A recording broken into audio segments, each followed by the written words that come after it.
আসসালামু আলাইকুম। আমি মাছ কাটছি, চলে এসেছি পুকুর থেকে। এখন কম বেশি প্রতিদিনই পুকুরের মাছ ধরা হচ্ছে, তো চলে এসেছি। আমি আমার ছেলে মা মা করছে, কারণ আমি ইসলামপুর যাব এরকম করছে। আপনারাও শোনেন আমার ছেলের বদমাইশি।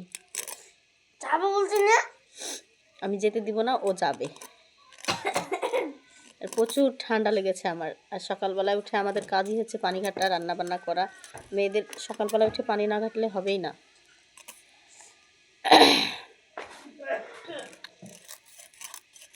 সব কিন্তু একই সাইজের মাছ, এই যে সব। যাবো, দেখিয়ে দেবো ক্যামেরায়, যাবো যাবো করে।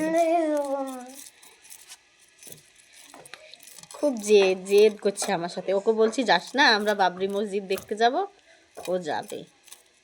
আমি যেতে দিব না। যাবো, ও যাবে, আমি যেতে দিব না। তখন একটু গরম মুড়ে হাঁটে যাবে, তখন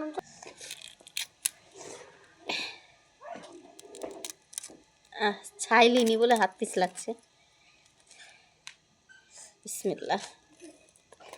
কালকের মাছ ভাজাও আছে।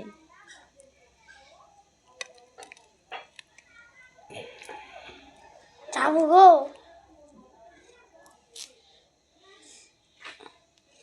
কেটে ফেলেছি। মা, আমাদের এখানে কিন্তু বাচ্চারাও মাছ কাটা জানে। অনেকেই আমি শহরে দেখেছি, অনেক আপুরা আছে মাছ কাটতে পারে না, কিন্তু বড় হয়ে যাচ্ছে। ধন্যবাদ, সবাই ভালো থাকবেন, সুস্থ থাকবেন।